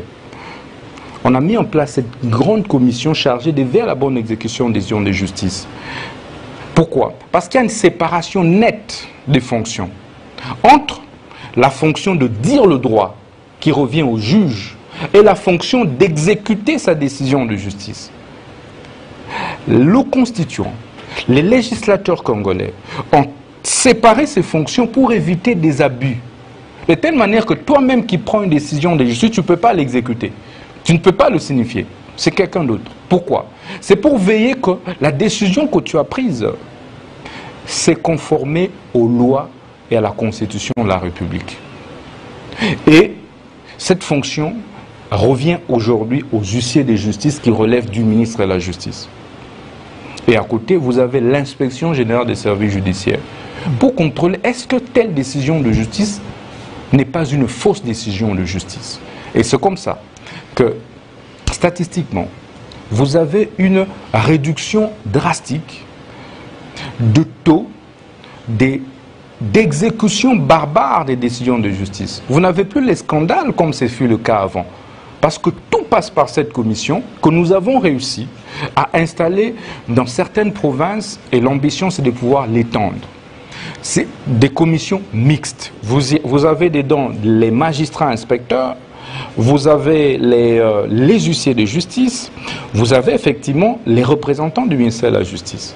Et jusqu'ici, en tout cas, 90% des dossiers qui ont été traités, qui sont passés par cette commission, ont été rigoureusement traités à la satisfaction de notre population. C'est pourquoi vous-même, vous l'avez admis, qu'il n'y a plus trop de tensions sociales dues aux exécutions des décisions de justice. Avant notre arrivée au ministère de la Justice, chaque jour, vous aviez au moins un scandale sur les réseaux sociaux. Oui, oui. Mais bon, mais là, il y a beaucoup, sur les il y a moins de dossiers. Aujourd'hui, il y a moins de dossiers qui fuitent. Ils ont peur. Il y a moins, non, parce que nous les traitons. Justement, celui qui va exécuter, c'est vraiment celui qui aura requis la vie favorable de cette commission. Alors, monsieur le ministre, avant qu'on termine cette émission, moi, j'ai eu beaucoup de questions sur les conditions de travail des magistrats, les tribunaux, qui siègent toujours sous les arbres. Vous allez dans des juridictions où les magistrats ne sont pas payés, il n'y a pas de courant. Qu'est-ce que ça a changé? Est-ce que votre palais est terminé d'abord? Parce que quand on passe devant, on est impressionné. Monsieur Jean-Marie, il faut l'avouer, que depuis que... On dit même que vous avez fermé les prisons. Depuis que nous sommes là, M. Jean-Marie, nous nous sommes attelés à travailler pour l'amélioration des conditions carcérales au niveau de nos prisons. Deux, pour améliorer également les conditions de travail. Des magistrats des magistrats, y compris du personnel des tribunaux et tout ça. Du personnel de la justice. Oui, personnel de la justice. Les huissiers. Parce que je rappelle que les infrastructures judiciaires relèvent du gouvernement de la République à travers le ministre de la Justice, conformément à l'ordonnance loi sur les attributions des ministères. Le palais de justice rénové sera inauguré. On y travaille ce lundi sera inauguré. Ah, ce lundi? Ce lundi par son excellence, Monsieur le Président de la République. Ok. Tout est fini. Nous avons mobilisé des jeunes Congolais qui ont travaillé aux côtés de l'entrepreneur turc Mulvest. Et ensemble, ils ont fait un travail. Même à l'intérieur, hein, même que ce soit juste le plaquage des choses. Tout a été refait. Y compris les meubles. Télé 50 sera là. Je serai là. Vous verrez la rénovation qui a été apportée. J'ai recruté plus de 100 jeunes gens qui faisaient les nettoyages des véhicules, etc. Autour du palais, et qui sont désormais aujourd'hui payés. Ah, qui font ce travail. Vous voyez, qui font du nettoyage, qui ont embelli, qui ont fait un beau jardin devant le palais. Et nous avons chassé tous les marchés de fortune qui avaient. Ah oui, d'accord. Il y avait beaucoup de malais autour. Aujourd'hui, le palais de justice ne ressemble plus à celui que vous avez connu avant. Le cachot qu'il y avait devant a été fermé. Et nous construisons un nouveau cachot, évidemment, derrière le palais. De sorte que devant le perron... Beaucoup plus confortable, amigo de triste mémoire. En effet. Et aujourd'hui, le palais de justice devient un lieu plutôt de visite touristique. Pour ceux qui viennent de l'étranger, vous n'avez rien envié à un palais de justice de Paris. Et il faut le dire que c'est le travail que nous avons drastiquement abattu aux côtés de son Excellence, Monsieur le Président. Mais pourquoi? Mais parce que, Monsieur Christian, nous avons refusé les rétrocommissions. Ah oui. Et ça, il faut le dire. Lorsque nous avons pris nos fonctions, nous avons donné un deadline à l'entrepreneur. Je me rappelle... vous avez convoqué dans votre bureau, là? En effet. Il y avait des frais de gestion qui devaient revenir au ministre de la Justice. Moi, j'y ai renoncé. J'y ai renoncé. 5% des travaux, c'est vérifiable. Et j'ai demandé à l'entrepreneur de mettre ça dans les travaux pour finaliser notamment les jardins que vous voyez, notamment certains mobiliers qui ont été placés dans le bureau. Ça, c'est le ministre et la Justice. Je voudrais également parler des prisons. Allez-y à Makala aujourd'hui, M. Jean-Marie. Ça a changé depuis l'incendie? M. Jean-Marie, à notre avènement à la tête du ministère de la Justice, nous enregistrions chaque jour un minimum de 5 à 6 décès à Makala. Ah bon? Ouais, vous pouvez vous renseigner. 6 décès par jour? Par jour. Parce qu'il y avait près de 17 000 détenus pour une capacité d'accueil de 1500. Nous nous sommes mobilisés. Et en plus de la tentative d'évasion qu'il y avait le 1er septembre 2024, ayant occasionné, évidemment, occasionné... 3000 morts, 3000 morts. Je vous rassure, M. Jean-Marie, que nous avons tout refait. Ah oui, les cellules, tout ça, nous avons construit un nouveau centre médical au sein de la prison de Makala. Aujourd'hui? Aujourd'hui. Aujourd'hui, les prisonniers à Makala vous mangent minimum 2 fois par jour. C'est-à-dire qu'il y a des prisonniers qui préfèrent plutôt rester en prison à Makala plutôt qu'être en liberté. On est suivi à Makala. On est suivi à Makala. Ils vont m'en dire quelque chose. J'ai lancé sur instruction du magistrat suprême le programme des désengorgements des prisons. Ça va continuer? Jamais un ministre de la Justice n'a autant assaini les prisons que le ministre d'État Constant Moutamba. Nous sommes partis de Makala de 17 000 à 8 555. 8 000, moins de 10 000? Moins de 10 000. Parce qu'à l'arrivée du président de la République, Makala avait plutôt 4. Entre la fonction de dire le droit qui revient au juge et la fonction d'exécuter sa décision de justice, le constituant, les législateurs congolais ont séparé ces fonctions pour éviter des abus. De telle manière que toi-même qui prends une décision de justice, tu ne peux pas l'exécuter. Tu ne peux pas le signifier. C'est quelqu'un d'autre. Pourquoi? C'est pour veiller que la décision que tu as prise s'est conformée aux lois et à la Constitution de la République. Et cette fonction revient aujourd'hui aux huissiers de justice qui relèvent du ministre de la Justice. Et à côté, vous avez l'inspection générale des services judiciaires pour contrôler est-ce que telle décision de justice n'est pas une fausse décision de justice. Et c'est comme ça que, statistiquement, vous avez une réduction drastique de taux d'exécution barbare des décisions de justice. Vous n'avez plus les scandales comme ce fut le cas avant. Parce que tout passe par cette commission que nous avons réussi à installer dans certaines provinces et l'ambition c'est de pouvoir l'étendre. C'est des commissions mixtes. Vous avez dedans les magistrats inspecteurs, vous avez les huissiers de justice, vous avez effectivement les représentants du ministère de la Justice. Et jusqu'ici, en tout cas, 90% des dossiers qui ont été traités, qui sont passés par cette commission, ont été rigoureusement traités à la satisfaction de notre population. C'est pourquoi vous-même, vous l'avez admis, qu'il n'y a plus trop de tensions sociales dues aux exécutions des décisions de justice. Avant notre arrivée au ministère de la Justice, chaque jour, vous aviez au moins un scandale sur les réseaux sociaux. Oui, oui. Mais bon, mais là, il y a beaucoup, sur les exécutions. Il y a moins de dossiers. Aujourd'hui, il y a moins de dossiers qui fuitent. Ils ont peur. Il y a moins, non, parce que nous les traitons. Justement, celui qui va exécuter, c'est vraiment celui qui aura requis l'avis favorable de cette commission. Alors, monsieur le ministre, avant qu'on termine cette émission, moi, j'ai eu beaucoup de questions sur les conditions de travail des magistrats. Les tribunaux qui siègent toujours sous les arbres. Vous allez dans des juridictions où les magistrats ne sont pas payés, il n'y a pas de courant. Qu'est-ce que ça a changé? Est-ce que votre palais est terminé d'abord? Parce que quand on passe devant, on est impressionné. Monsieur Jean-Marie, il faut l'avouer, que depuis que... On dit même que vous avez fermé les prisons. Depuis que nous sommes là, M. Jean-Marie, nous nous sommes attelés à travailler pour l'amélioration des conditions carcérales au niveau de nos prisons. 2, pour améliorer également les conditions de travail Des magistrats.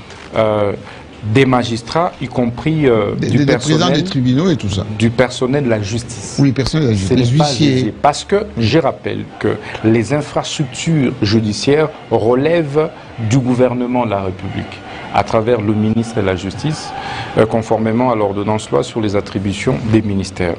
Le palais de justice rénové sera inauguré. On y travaille ce lundi sera inauguré. Ah, ce lundi? Ce lundi, par son essence, Monsieur le Président de la République. Ok. Tout est fini. Nous avons mobilisé des jeunes Congolais qui ont travaillé aux côtés de l'entrepreneur turc Milvest. Et ensemble, ils ont fait un travail. Même à l'intérieur, hein, même que ça soit juste le placage des choses. Tout a été refait. Y compris les meubles. Télé 50 sera là. Je serai là. Vous verrez la rénovation qui a été apportée.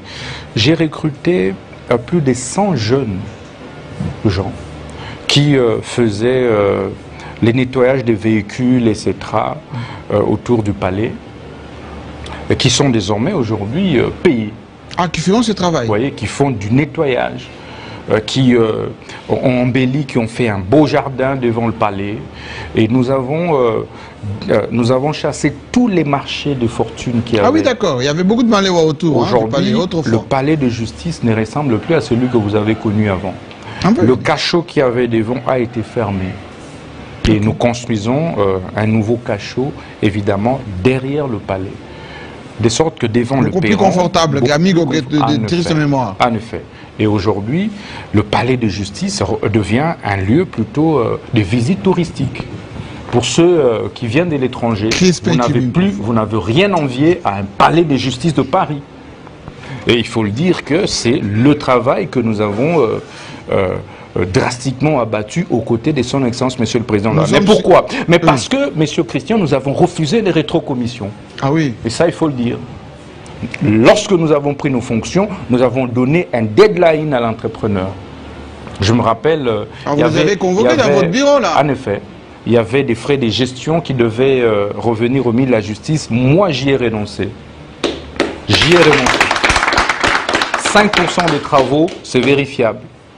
Et j'ai demandé à l'entrepreneur de mettre ça dans les travaux pour finaliser, notamment les jardins que vous voyez, notamment certains mobiliers qui ont été placés dans le bureau.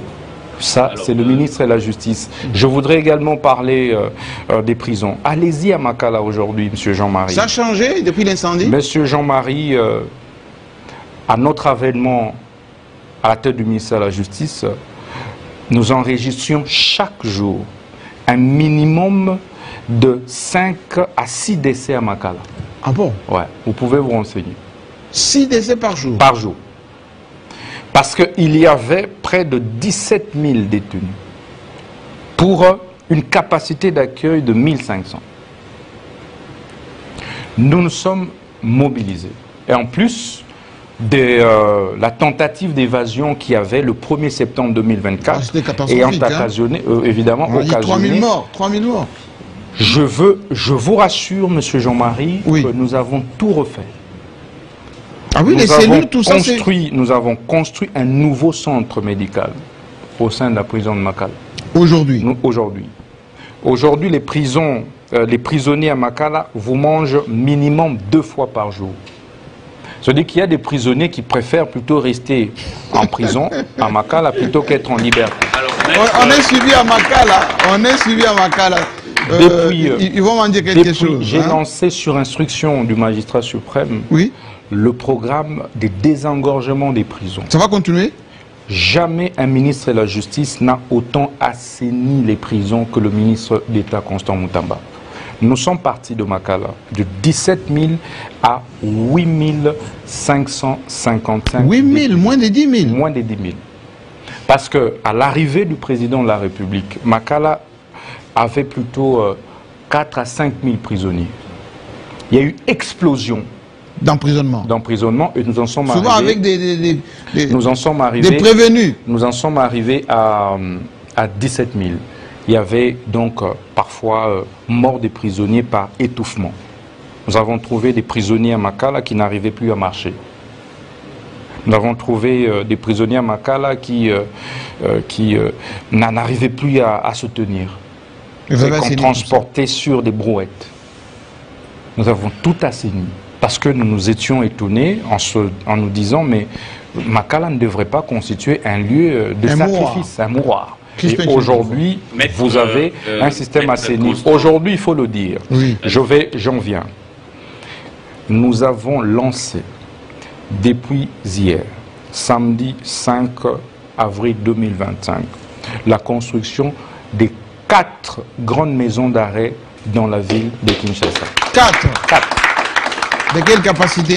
L'une a la capacité de plus ou moins 2500 détenus. Ça, c'est vers les centres Siforco. La deuxième a la capacité de 800 détenus. Troisième, capacité de 1500 au niveau des EG vers... Mais ça va finir quand ça? On sait quand on lance les travaux. En 6 mois? Ouais. Sécurisé au moins? Sécurisé. Okay. En 6 mois. Nous venons de lancer. Nous avons fini. Et pour y arriver, ce que je fais, M. Jean-Marie... Vous avez des financements? En effet. Bon. Ce que je fais, M. Jean-Marie, je me rassure d'une contre-expertise. Si d'ailleurs ça a pris un peu de temps pour lancer, c'est parce que à chaque fois que je constate une surfacturation, oui, j'exige la réduction. On refait le contrat, on refait le travaux, on refait tout. Et ce qui fait que maintenant que nous sommes sûrs qu'il n'y a pas de surfacturation, il n'y a pas de rétrocommission, que nous lançons les travaux. Nous lançons la construction de la nouvelle grande prison d'une capacité de 20 000 places parce que nous délocalisons Makala. Okay. L'espace trouvé, l'entrepreneur... 20 000, ça sera installé où? À Menkao. Ok, c'est nous le Kinshasa, après l'aéroport. Après l'aéroport. Sur la route de Bandundu.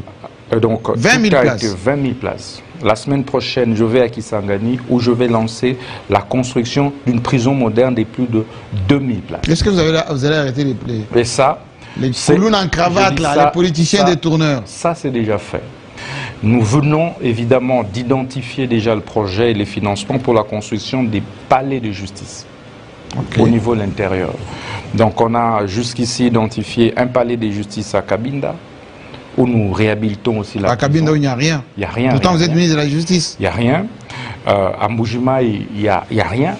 Ben oui. Il n'y a même pas de palais, il n'y a même pas de cour de paix de bâtisse. Et la prison de Mbujima, on peut y entrer par le toit, par la côté. Voilà. Bon.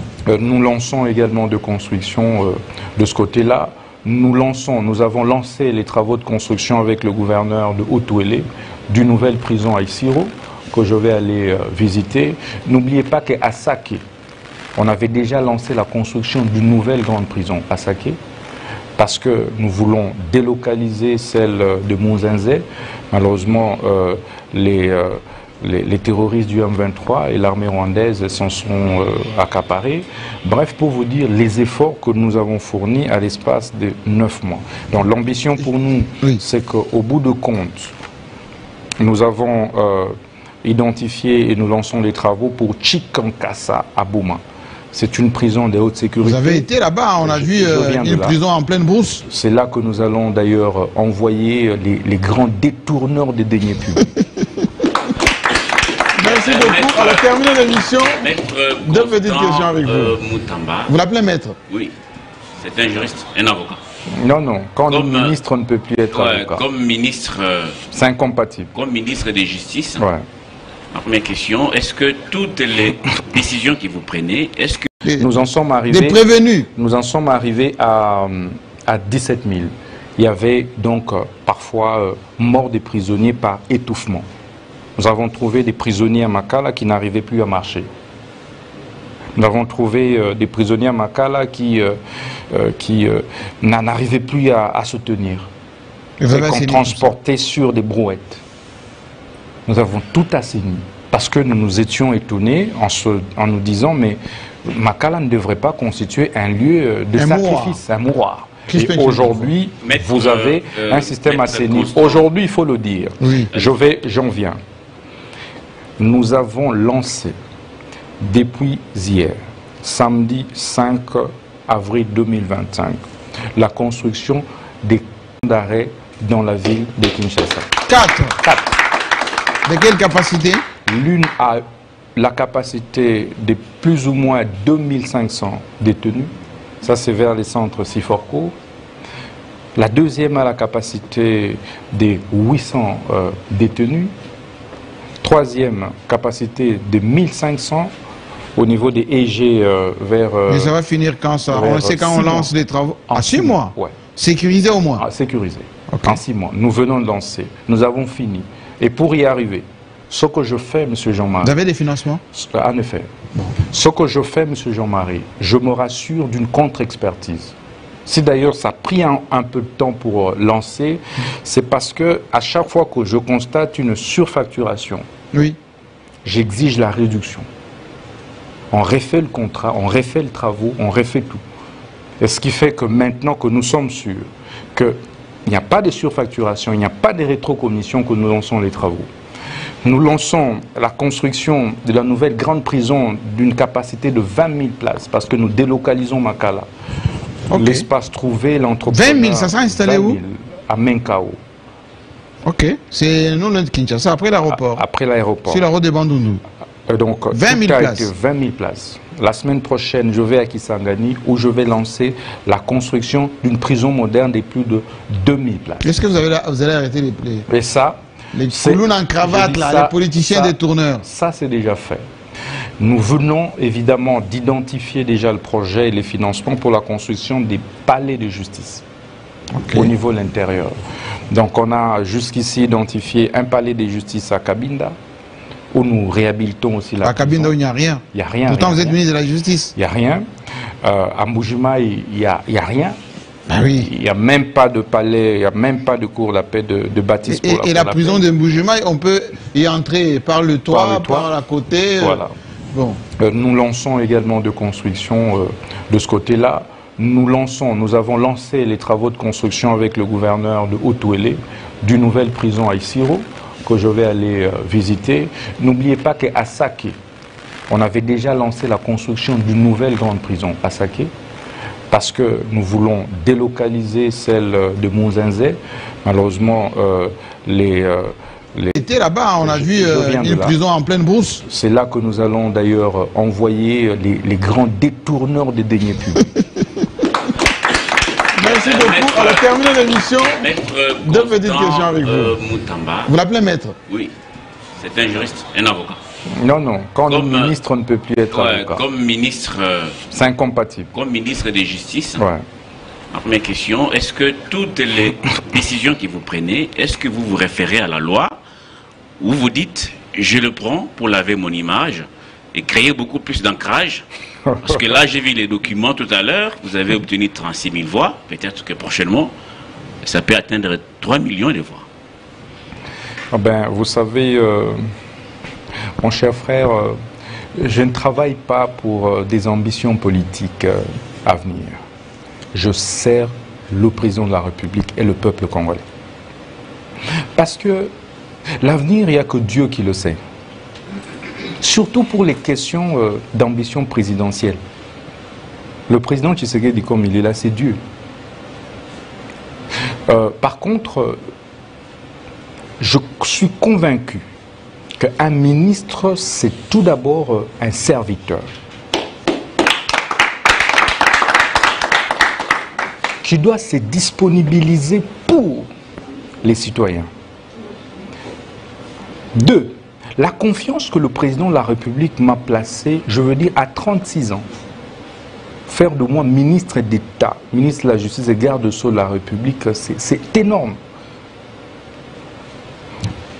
La meilleure façon pour moi de lui dire merci, c'est d'être loyal dans le travail.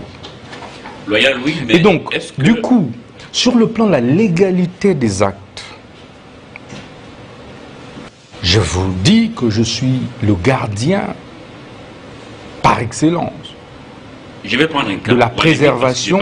Oui, oui. Pour aller vite, sur base de rumeurs des réseaux sociaux, vous avez instruit les officiers de la police judiciaire afin d'enquêter sur le procureur près la Cour de cassation en fonction. Est-ce faisable sur le plan du droit? Et aujourd'hui, quelle est la suite de ce dossier, monsieur le ministre? D'abord, je n'ai jamais instruit un procureur pour faire une enquête sur le PG Cassation.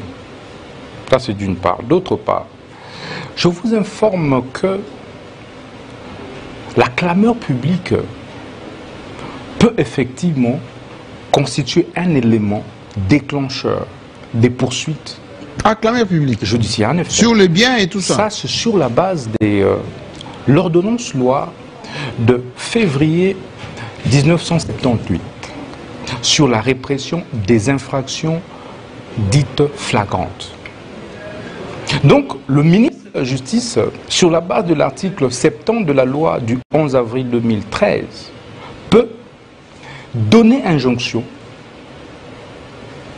d'ouverture d'enquête judiciaire ou de poursuite judiciaire sur la base de la clameur publique. Ça veut dire quoi? Au moment où nous sommes sur ce plateau, mais s'il y a clameur publique contre vous, je peux instruire en tant que ministre de la Justice pour qu'on vous poursuive. Bon, autre question, oui, pour terminer. Oui. Je me suis réjoui ici du fait que 5000 citoyens congolais, n'est-ce pas, ont récupéré leurs maisons, qui ont été spoliées. Il y a d'autres victimes qui cherchent à vous voir, vous fermez des portes, on se demande si vous avez des mains liées. L'une des victimes, c'est d'ailleurs un élu qui fait des tours des plateaux, et elle est venue chez nous ici, elle est venue vous voir. Le cas du gouverneur Kassanji. Voilà. Pourquoi vous ne voulez pas recevoir l'ancien gouverneur, actuel sénateur, Alphonse Kassanji dans vos bureaux? Alors vous savez, il ne faut pas personnaliser le débat. La justice est incolore, inodore et insipide. Le cas, puisque vous voulez de la singularité, le cas de mon aîné, l'honorable Ngoï Kassanji, est en cours de traitement. En cours de traitement? En effet. La commission chargée de veiller à la bonne exécution des décisions de justice s'y penche. Et les jours qui viennent, le rapport me sera transmis et nous prendrons des dispositions nécessaires quant à ce. Si... Là, vous avez libéré beaucoup de Koulouna aujourd'hui qui sèment terreur et désolation à Kinshasa. D'abord, est-ce que le phénomène Koulouna a commencé avec les libérations que j'ai accordées à Makala? Merci beaucoup. Oui. Monsieur le DG. Allez-y. Mais qu'en dites-vous de la politique, de la lutte contre les banditismes urbains que nous avons menée de main des maîtres, appréciée par tous les pays de l'Afrique de l'Ouest? La traque des Koulouna, dans le cadre de l'opération Ndobo, qui est menée de main des maîtres par le VPM intérieur Jacquemin Chabani, et puis Zéro Koulouna, qui est menée par nous-mêmes dans le cadre de l'organisation des procès en flagrance et transfèrement de ces Koulouna dans les prisons de haute sécurité. Nous avons restauré l'exécution, annoncé la restauration de l'exécution de la peine de mort contre tous ceux qui se livrent à ce type de pratiques. Mais c'est vous-même qui êtes monté encore au créneau à travers certaines ONG des droits de l'homme pour commencer à crier les noms de Moutamba. Moutamba, etc., ONG des droits de l'homme, etc., et tout et tout. Mais pourquoi vous ne parlez pas de l'efficacité de cette opération menée par le ministre de l'Intérieur et le ministre de la Justice aujourd'hui? N'est-ce pas que le taux de criminalité urbaine des Koulouna a sensiblement diminué dans la ville de Kinshasa? Merci. N'est-ce pas? Monsieur il y a même, j'ai même vu une dame à travers les réseaux sociaux qui voulait s'offrir à moi comme deuxième femme. Ah. Mais justement, mettez-vous debout. Mettez-vous debout parce que l'émission est terminée. Parce que quand vous parlez de deuxième femme, est-ce que vous êtes marié, vous avez des enfants? Et puis politiquement, le conseiller spécial du président est en train de consulter en ce moment. Vous ne faites pas tous ici en vue de ces gouvernements d'union nationale qui se profilent à l'horizon, parce que le président a dit je veux des hommes intègres avec un certain profil. C'est pas calculé tout ça? Vous savez, monsieur Jean-Marie, je suis un serviteur. Ce pays a tant souffert de sa classe politique, mercantile, qui saute sur toutes les occasions pour se positionner et repositionner. Je pense avoir accompli un devoir. Lequel?